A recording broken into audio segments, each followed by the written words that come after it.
만월극장 에피소드 14번째 이야기 밤을 삼킨 화가.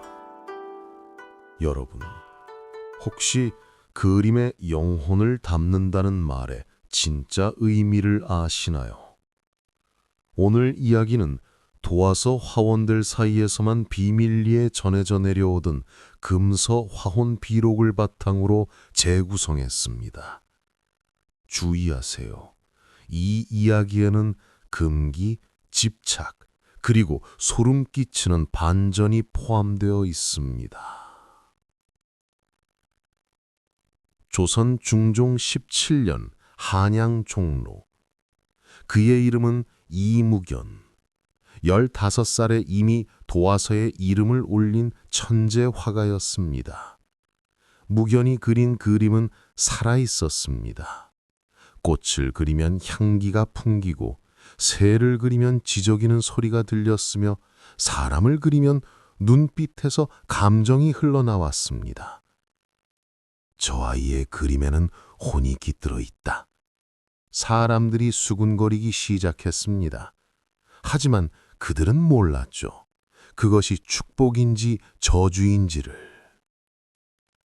어느 봄날 한 양반이 무견의 작업실 문을 두드렸습니다. 화가님, 부탁이 있습니다. 양반의 얼굴은 눈물로 얼룩져 있었어요. 제 딸아이가 열병으로 세상을 떠났습니다. 단 한 번이라도 다시 보고 싶습니다. 무견은 거절해야 했습니다. 죽은 자를 그리는 것은 조선 최대의 금기였으니까요. 하지만 양반의 떨리는 손을 보고 그 애절한 눈물을 보고 무견은 천천히 붓을 들었습니다. 그림 한 점 그려드리겠습니다. 사흘밤, 무견은 단 한숨도 자지 않았습니다. 하지만 이상했어요. 그의 작업실에서는 두 사람의 목소리가 들려왔습니다. 소녀 같은 목소리인데.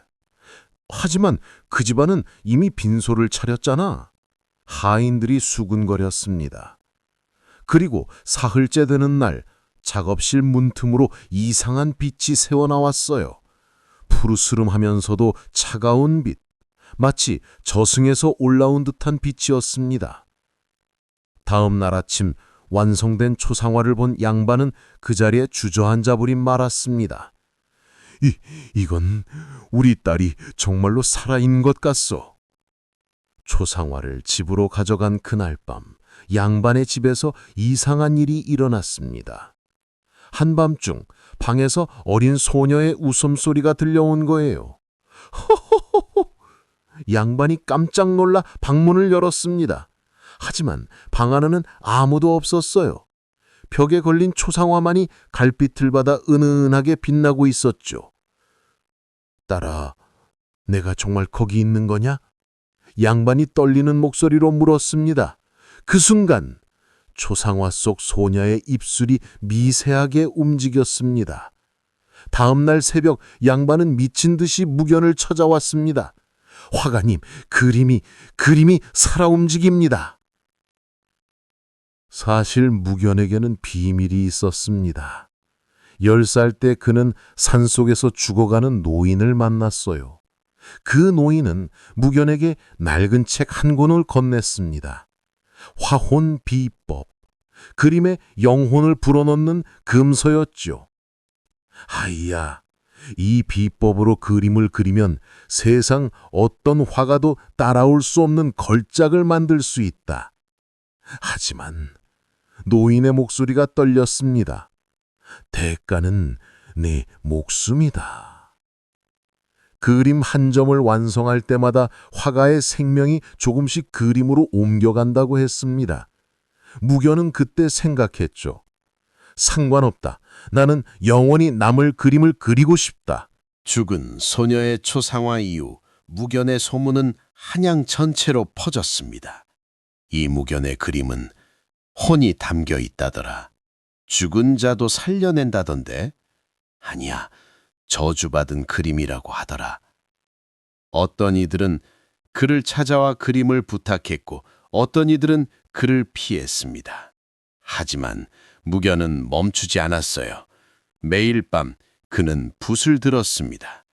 자신의 생명이 조금씩 사라지는 것을 느끼면서도 그는 그림을 그렸습니다.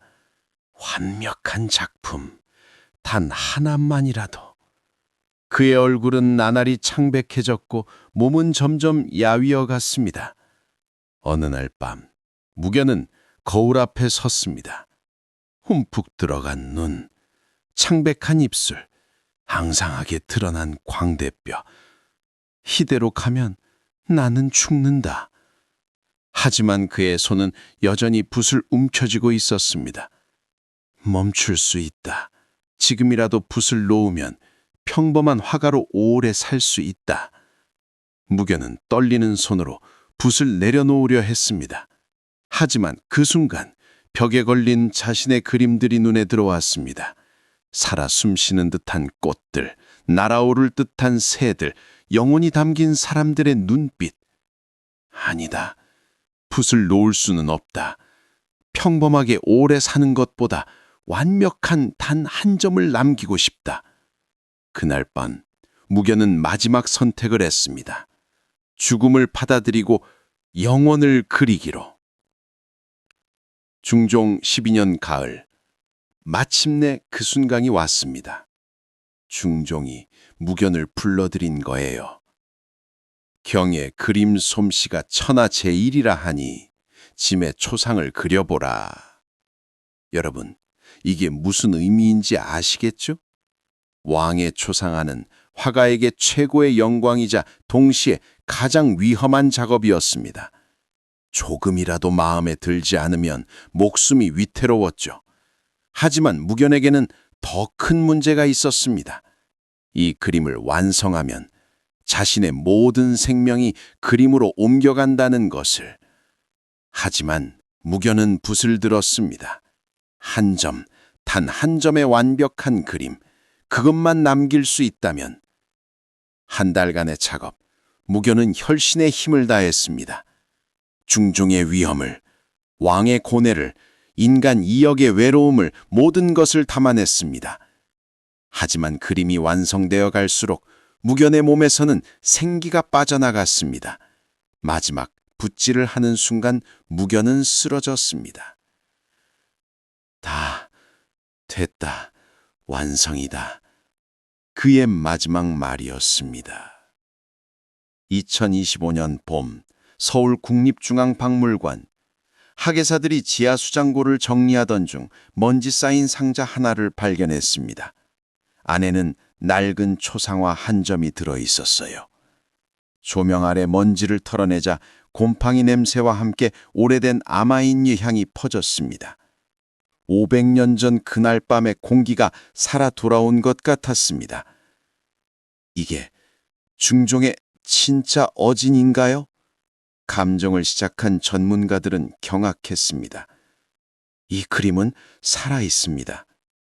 적외선 촬영을 해보지 그림 속에서 알 수 없는 에너지가 감지되었습니다. 더 놀라운 것은 그림 속 중종의 눈이 보는 각도에 따라 움직이는 것처럼 보였다는 겁니다. 그리고 그림 뒷면에서 작은 글자 하나를 발견했습니다. 화가 이무견, 이 그림과 함께 영원히 살리라. 여러분, 무견은 정말로 그림 속에 갇힌 걸까요? 아니면 그림 속에서 영원한 자유를 얻은 걸까요? 그림을 위해 목숨을 바친 그 선택, 과연 광기였을까요? 아니면 사랑이었을까요? 2025년 현재까지도 그 초상화 앞에 서면 이상한 기운을 느낀다고 합니다. 마치 누군가 캔버스 너머에서 우리를 바라보고 있는 것 같다고요. 500년이 지난 지금도 무견의 혼은 여전히 그림 속에서 무엇을 지키고 있는 걸까요? 여러분은 어떻게 생각하시나요? 오늘도 만월극장을 시청해 주셔서 감사합니다. 구독과 좋아요는 더 깊은 이야기를 발굴하는 힘이 됩니다.